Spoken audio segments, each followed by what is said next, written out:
Di sini saya mendapatkan tugas dari guru mata pelajaran KDTK untuk mempresentasikan sistem-sistem pencernaan pada manusia, organ-organnya, maupun fungsi-fungsinya, dan bagaimana sistem pencernaan terjadi di dalam tubuh kita.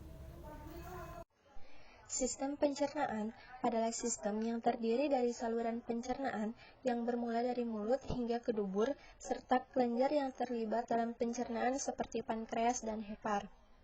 Pada dasarnya, sistem pencernaan makanan dalam tubuh manusia dibagi menjadi 3 bagian, yaitu proses penghancuran makanan yang terjadi dalam mulut hingga lambung, proses penyerapan sari-sari makanan yang terjadi di dalam usus, kemudian proses pengeluaran sisa-sisa makanan melalui anus. Proses pencernaan pada manusia terbagi atas 5 macam.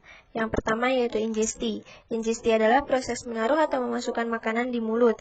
Yang kedua yaitu pencernaan mekanik, yaitu proses mengubah makanan menjadi kecil dan lembut.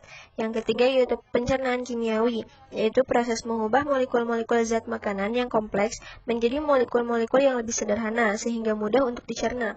Dan yang keempat yaitu penyerapan, adalah gerakan nutrisi dari sistem pencernaan ke sistem sirkulator. Dan yang kelima yaitu penyingkiran atau pembuangan material yang tidak dicerna dari trek pencernaan melalui defekasi. Nah, buat teman-teman yang belum tahu apa aja sih sistem organ yang terjadi di dalam proses pencernaan tubuh kita, pasti kita bertanya-tanya, bagaimana sih proses pencernaan terjadi? Nah, untuk mengetahui itu, simak lagi yuk slide berikut ini. Yang pertama yaitu mulut. Mulut adalah suatu rongga terbuka, tempat masuknya makanan dan air. Mulut biasanya terletak di kepala dan umumnya merupakan bagian awal dari sistem pencernaan lengkap yang berakhir di anus.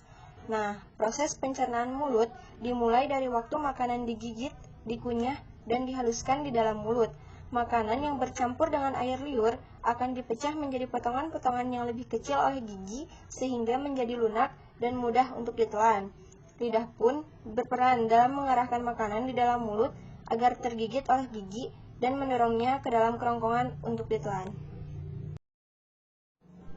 Yang kedua yaitu esofagus atau biasa disebut dengan kerongkongan, yaitu tabung berotot pada vertebrata yang dilalui sewaktu makanan mengalir dari bagian mulut ke dalam lambung. Makanan dan minuman yang ditelan akan melewati kerongkongan. Nah, panjang kerongkongan ini kira-kira sekitar 25 cm dan berfungsi untuk menyalurkan makanan dan minuman dari mulut ke dalam lambung. Di saluran ini juga terdapat otot-otot khusus menyerupai katup yang disebut lower esophageal sphincter. Katup ini berfungsi untuk memastikan makanan atau minuman yang sudah mencapai lambung tidak kembali naik ke kerongkongan atau mulut. Nah, selanjutnya yaitu lambung. Lambung atau ventriculus berupa suatu kantong yang terletak di bawah sekat rongga badan. Lambung dapat dibagi menjadi 3 daerah, yaitu kardia, fundus, dan pylorus. Kardia adalah bagian atas, fundus adalah bagian tengah, dan pylorus adalah bagian bawah lambung. Setelah menerima makanan dan minuman, lambung akan mengeluarkan zat asam dan enzim untuk melanjutkan proses pencernaan. Selain memecah makanan, lambung juga akan membunuh mikroorganisme yang mungkin terdapat pada makanan atau minuman. Di dalam lambung, makanan akan dibuat menjadi cairan pekat atau berupa pasta dan selanjutnya akan didorong ke usus halus. Selanjutnya ada pankreas. Pankreas adalah organ pada sistem pencernaan yang memiliki fungsi membuat enzim. Tak hanya berfungsi untuk menghasilkan enzim insulin, pankreas juga bertugas menghasilkan enzim pencernaan seperti lipase, protease, dan amilase. Enzim tersebut akan dilepaskan oleh pankreas dan ikut bercampur dengan enzim pencernaan dari lambung.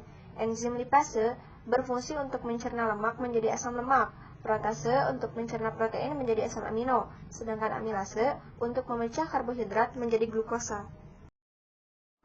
Selanjutnya ada hati. Hati merupakan kelenjar terbesar di dalam tubuh, terletak dalam rongga perut sebelah kanan, tepatnya di bawah diafragma.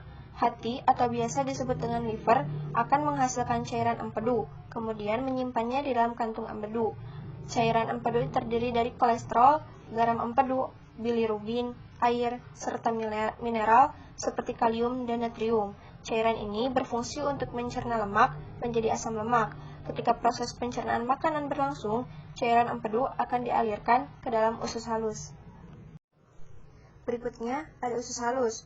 Usus halus atau usus kecil adalah bagian dari saluran pencernaan yang terletak di antara lambung dan usus besar.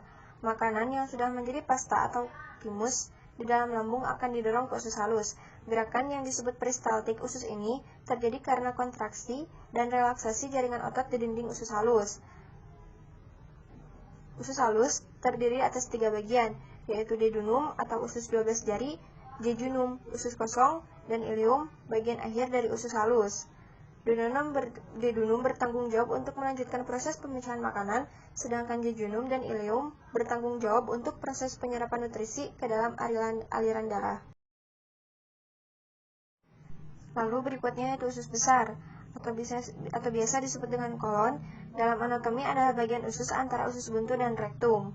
Setelah diolah menjadi berbagai nutrisi yang terserap oleh tubuh, makanan yang sudah dicerna akan meninggalkan sisa atau limbah yang disebut tinja atau feses. Usus besar akan mendorong limbah makanan tersebut ke dalam rektum, yaitu pemberhentian terakhir pada saluran pencernaan. Selanjutnya ada rektum, yaitu organ terakhir dari usus besar pada beberapa jenis mamalia yang berakhir di anus. Yang terakhir yaitu anus. Dalam anatomi, anus adalah lubang kosong, yaitu sebuah bukaan dari rektum ke lingkungan luar tubuh. Nah, itulah materi presentasi yang dapat saya sampaikan kepada teman-teman semua, mulai dari sistem pencernaan, organ-organ sistem pencernaan beserta fungsinya, dan bagaimana proses pencernaan terjadi di dalam tubuh kita. Semoga apa yang materi saya sampaikan kepada teman-teman semua bisa bermanfaat, khususnya bagi diri saya sendiri. Nah, mungkin dicukupkan sekian untuk materi presentasi dari saya, kurang lebihnya mohon untuk dimaafkan. Sekian dari saya. Assalamualaikum warahmatullahi wabarakatuh.